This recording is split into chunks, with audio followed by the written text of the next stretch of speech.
কে তুমি মা বলো না। নমস্কার, আপনাদের সকলকে স্বাগত জানাই আমাদের অনুষ্ঠানে। আমি আপনাদের বন্ধু সুমিত্র সঙ্গে রয়েছি এবং অতি অবশ্যই করে এই অনুষ্ঠান থেকে যেটা করা হয়, বারংবার একটা পজিটিভ ওয়েভ ছড়ানো হয়। আপনারা যাতে ভালো থাকেন, সে ভালো থাকার জন্য জীবনে যত রকমভাবে ভালো থাকার মশলাগুলো পাওয়া যায় না, সব বেটে টেটে তিনি এনে হাজির করে দেন আমাদের জন্য। তার কারণ তিনি একটা মনে প্রাণে একদম অনেস্টলি আমি বলছি, তিনি চান আমরা সকলেই যেন ভালো থাকি, আমাদের যেন সমস্যা যতটা পরিমাণে কম হয় সেটা তার একমাত্র কাম্য। এবং সেজন্যই একদম ছোটোবেলা থেকে কিন্তু তিনি ক্রমাগত ওই জপ, ধ্যান, পুজো, পাঠ, মন্ত্রোচ্চারণের মধ্যে তার জীবনটা কাটান। একটিমাত্র কারণে কাটান, যে অগণিত মানুষকে ভালো রাখার জন্য বিদেশের মাটি থেকে তার কাছে এসে হাজির হচ্ছে একটাই আরতি, যে তুমি বলেছো আমরা ভালো থাকতে হবে, আমরা ভালো থাকতে চাই, এই সমস্যাগুলো আছে, তুমি এটাকে একটুখানি দয়া করে আমাদের তোমার ভগবানকে বলে আমাদের মিটিয়ে দাও। তার কারণ আমরা বারংবার বলি যে তন্ত্র যোগ জ্যোতিষে যিনি চিরদিনই পারদর্শিনী, বাংলার জ্যোতিষ জননী, পরমাত্মার সাধিকা খনামা। খনামা থাকা মানেই আমি বারংবার বলি ট্রাস্ট, একটা বিশ্বাস আমাদের সঙ্গে থাকে যে এই মানুষটার কাছে গেলে আমাদের হবেই হবে, ভালো হবেই হবে। এই যে ভালো হবে এই ভেবে একটা মানুষ আর একটা মানুষের কাছে দৌড়ে আসছে, আর তিনি প্রস্তুত হয়েছেন, সর্বদা প্রস্তুত রয়েছেন আমাদের ভালো রাখতে। তার জন্য যা যা দরকার, যেখানে হাত দেখা দরকার, যেখানে কুষ্টি বিচার করা দরকার, যেখানে সামুদ্রিক শাস্ত্র যার কিচ্ছু নেই, সেখানে হোরারি, সেখানে নিউমারোলজি, কিছু না কিছু অ্যাপ্লাই করে সে মানুষটাকে ভালোর দিক থেকে বেঁধে দেওয়া। ক্রমাগত এই অনুষ্ঠানের মাধ্যমে পজিটিভ টিপস দিয়ে রাখা যে আমরা কি করে ভালো থাকতে পারি। আমাদের সঙ্গে রয়েছেন খনামা। প্রথমে স্বাগত জানিয়ে নানান কথায় যাব। নমস্কার। একদম তোমাকে এবং তোমাদের সকলকে প্রাণের ভালোবাসা জানিয়ে আজকে আমি এখানে চলে এসেছি। উদ্দেশ্য একটাই, জেনে রেখো সবাই, আমরা সবাই মিলে ভালো থাকতে চাই। তো এই ভালো থাকার উপায় আমি বলি তোমাদেরকে প্রথমেই, যে ভালো থাকা নিজের ভালো থাকা নয়, একা ভালো থাকা নয়, শুধু আমার পরিবার ভালো থাকবে তাই নয়, আমার পরিবার, আমার আত্মীয় স্বজন, আমার নিকটজনেরা, আমার বন্ধুবান্ধব, আমার প্রতিবেশী, এবং শুধু আমার প্রতিবেশীও নয়, প্রতিবেশীর চেয়েও আরও বেশি দেশবাসী, আমার দেশবাসী ভালো থাকবে, আমার জগৎবাসী ভালো থাকবে। এই ভালোবাসা তার কারণ হচ্ছে সকলেই আমার মনে হয় আমার দিকে যেন তাকিয়ে বসে আছে, মা কি বলবেন, মা কি করবেন, মায়ের ওপরেই সকল ভরসা। তো এই মায়ের ওপর যখন ভরসা রাখো তখন মাকেও সেইভাবে দায়িত্ব নিতে হয়। তাই দায়িত্ব নেওয়া কথার কথা নয়, মুখের কথা নয়। দায়িত্ব নিতে গেলে আগে নিজেকে সেইভাবে গুরুত্ব দিয়ে তৈরি হতে হয়, তারপরে অপরের দায়িত্ব নেওয়া যায়। নিজের মনটাকে আগে সুন্দর করে সাজিয়ে নিতে হয়। মনোবারণ শাসনয় অঙ্কুশ হে নরত্রাণ তরে হরি চাক্ষুষ হে। তো এমনি করে মনকে শাসন করে মনকে গড়ে নিতে হয়।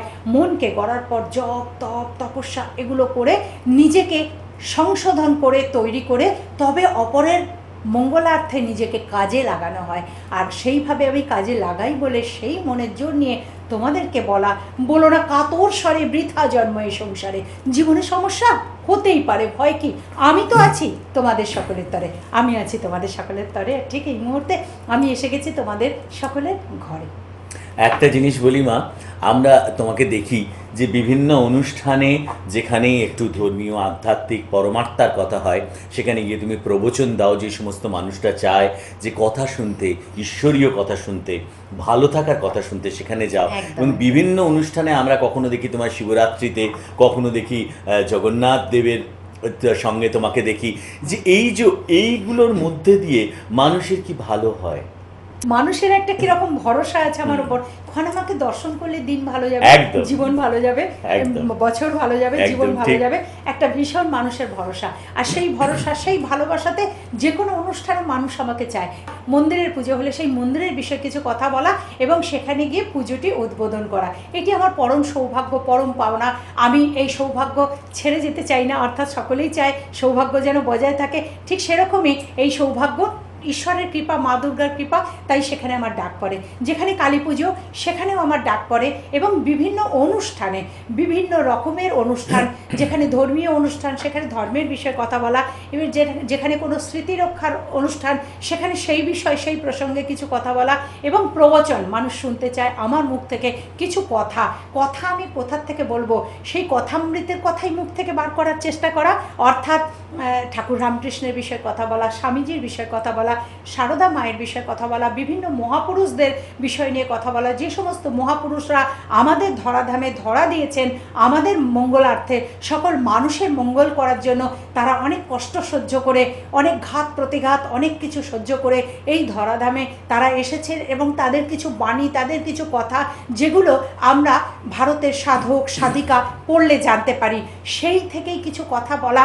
সাধারণ মানুষ যারা ব্যস্ত, ভীষণ ব্যস্ত মানুষ, তাদের ভারতের সাধক সাধিকা পড়া হয়নি, তাদের বরাহ পুরাণ এই সমস্ত বই পড়া হয়নি, যাদের শিবপুরাণ পড়া হয়নি, যারা এগুলো জানে না, যারা জানেন তারা তো ভীষণ ভালো, তারা আমার প্রণম্য, আমি তাদেরকে প্রণাম জানাই যারা এগুলো জানেন। কিন্তু যাদের পড়া হয়নি, নতুন প্রজন্ম যারা এগুলো পড়বার সময় পায় না, তারা মনে করে যে কিছু কথার মাধ্যমে যদি এগুলো শুনে নেওয়া যায়, চট করে খনামায়ের মুখ থেকে যদি শুনে নেওয়া যায়, তাহলে অনেক কিছু অজানাকে জানা হয়ে যায়। আর সেই অজানাকে জানবার উৎসাহেতেই তারা আমাকে বিভিন্ন জায়গায় ডাকে, আর যেখানেই ডাক আসে আমি সেখানেই চলে যাই, এবং সবাই শুনতে চায় আমার মুখের কিছু কথা, আমিও সেই কথা বলার জন্য ভীষণভাবে চেষ্টা করি।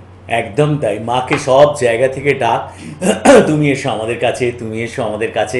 সেই জন্যই মা যেখানে অনেক মানুষ একসঙ্গে সমাগত হন, মা বলেন সেখানে যদি ঈশ্বরের কথা বলা যায় সেখানে উদ্দীপনা হয়, একদম উদ্দীপনা হয়, মানুষের মন ক্রমাগত ভালো হতে থাকে। আপনার অনেক দুশ্চিন্তা নিয়ে হয়তো মায়ের একটা অনুষ্ঠানে আপনি মায়ের নাম শুনে গিয়ে পৌঁছেছেন যে খনামা আসবে, সেখানে গিয়ে যখন খনামা আপনার সঙ্গে ঈশ্বরের প্রসঙ্গ বলছেন, দেখবেন আপনি আস্তে আস্তে আপনার দুঃখ কষ্ট সমস্ত ভুলে, আপনি জাগতিক এই ভুলে একটা অসম্ভব আধ্যাত্মিকের দিকে এগিয়ে চলেছে, এবং সেটাই তাই হয় না?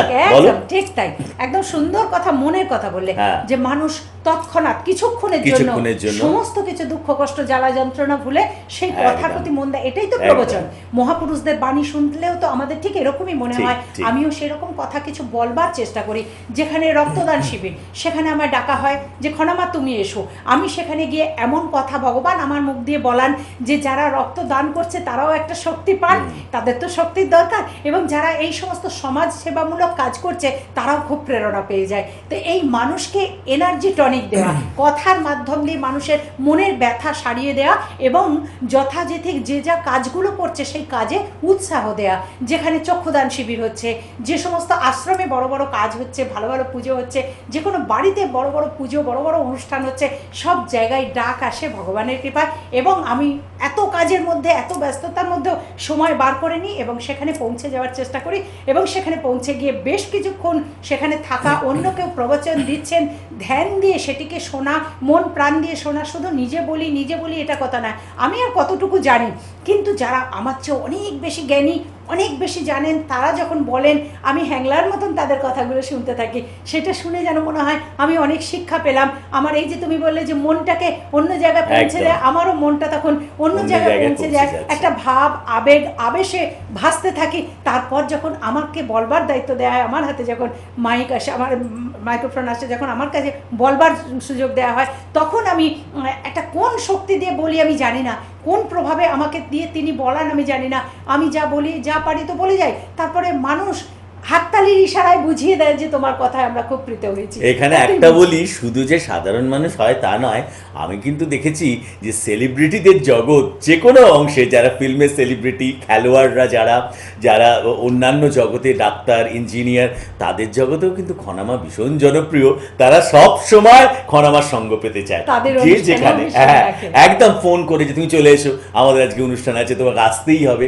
কিন্তু এতগুলো চেম্বার, এত মানুষ, এত কমিটমেন্ট রয়ে যায় আপনাদের সমস্ত, তার কারণ সারাক্ষণ জপ ধ্যান করে আপনাদের আধ্যাত্মিক মায়ের কাছে তাকে জানাতে হয় যে এই মানুষটা আমার কাছে এসছে যেন ভালো থাকে।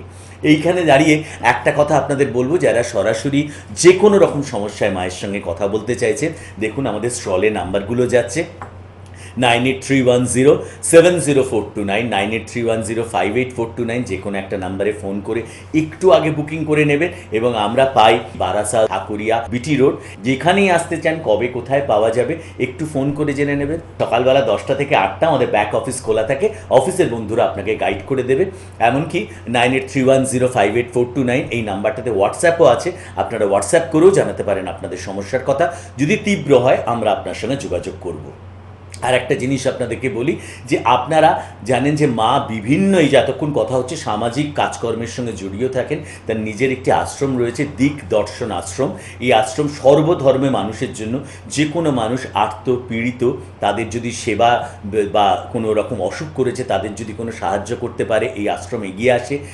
যে মানুষের সত্যিকারের সংকট, এই আশ্রম এগিয়ে আসে পড়াশোনার জন্য, বাচ্চাদের পড়াশোনার জন্য, বিশেষত অনাথ বাচ্চাদের পড়াশোনার জন্য, দুস্থ বাচ্চাদের পড়াশোনার জন্য। খনামা নিজে এগিয়ে যান, বিভিন্ন স্কুলের দিকে এগিয়ে যান, বিভিন্ন যেখানে মানুষ ন্যাচারাল ক্যালামিটির মধ্যে পড়েন, অত্যন্ত দুর্যোগের মধ্যে পড়েন, সেখানে এগিয়ে যান।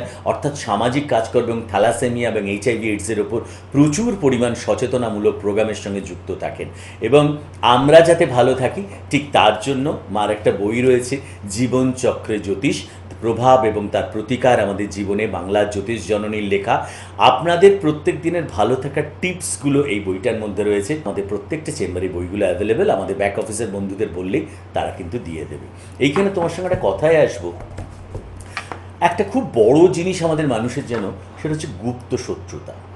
এই গুপ্ত শত্রুতা এমন হয়, আমি মানুষ দেখেছি মানসিকভাবে বিপর্যস্ত হয়ে পড়ে।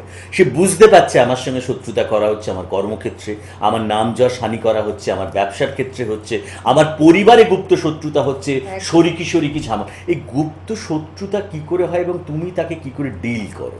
ধরা যাক একটি ছেলে মেয়ের বিবাহ হয়েছে, মেয়েটি শ্বশুর বাড়িতে এসেছে, সুন্দরভাবে সংসার করছে, যতটা পাচ্ছে শ্বশুর শাশুড়ির সেবা যত্ন করছে, স্বামীর সেবা যত্ন করছে, সংসারে ধ্যান দিয়েছে, মন দিয়েছে। কোথার থেকে একটা গুপ্ত শত্রু আত্মীয়, সে যে গুপ্ত শত্রু এসে গেল, এসে সেই তাদের সুখের সংসার দেখে তার জেলাসি হলো যে এত সুন্দর, আমার ছেলের বউ তো কই আমাকে এত যত্ন করে না, এদের মধ্যে এত সৌন্দর্য রয়েছে, এত সুন্দরভাবে সংসার করছে শান্তিতে। দিল কিছু কানে বিষ ঢেলে, কিছু বিষাক্ত কথা বলে দিল, এমন করে দিল যে সংসারটা ভেঙে বসতে চললো। অফিসে কাজেতে যাচ্ছে, সেখানেও গুপ্ত শত্রু এমন করে বাড়াবাড়ি করছে, কাজে আর মন হচ্ছে না। যে মানুষটা অফিস পাগল ছিল, সেই মানুষটাই দুমড়ে মুচড়ে বাড়িতে বসে বাড়ির গৃহিণীদের বলছে যে যাবো না, আর অফিস যেতে ইচ্ছা করছে না, আর ভালো লাগছে না। গুপ্ত শত্রুর সাথে স্ট্রাগল করতে করতে করতে করতে ঘাড় শিরদাঁড়া যেন ভেঙে গেছে মনে হচ্ছে, এইরকমই কষ্ট পাচ্ছে গুপ্ত শত্রু। শুধু তাই নয়, ছেলে মেয়েদের স্কুলে পাঠিয়েছ, সেখানেও শত্রু, তাই সেখানেও শত্রু। কখনো কখনো কোনো স্টুডেন্টের সাথে কোনো মাস্টারের বনিবানা হচ্ছে না, সেখানেও একটা মনোকষ্ট। কোনো স্টুডেন্টে বনিবানা হচ্ছে না, সেখানেও মনোকষ্ট, সেখানেও গুপ্ত শত্রু। সেই শত্রুর দ্বারা সে পড়াশোনায় মন বসাতে পারছে না, ভীষণভাবে স্কুল যেতে চাইছে না, কলেজ যেতে চাইছে না, সব জায়গায় না একটা হয়ে যাচ্ছে। এই গুপ্ত শত্রুর জন্য ভীষণভাবে অনেক বহু ভালো ভালো সংসার ভেঙে যাচ্ছে।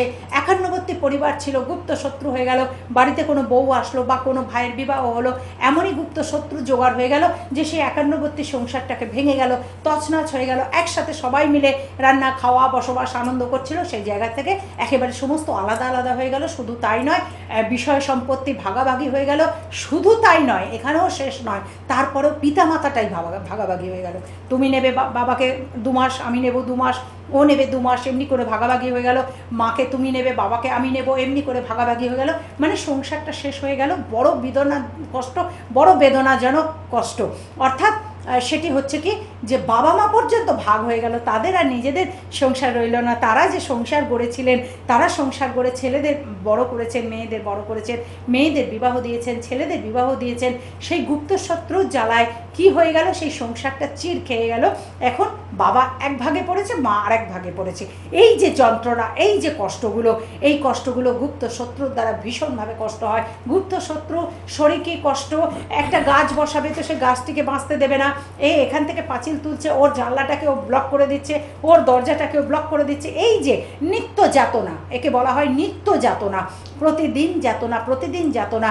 কেস মামলা ঢুকে গেল, কেস মামলা চলছে, ভাই কেস হচ্ছে, বাবার সাথে ছেলের কেস হচ্ছে, কেস মামলা চলছে, ভাই বোনে কেস হচ্ছে, এইভাবে কেস হচ্ছে। কারণ এই সম্পত্তির সংক্রান্ত, এখানেও সেই শত্রুতাই, গুপ্ত শত্রু।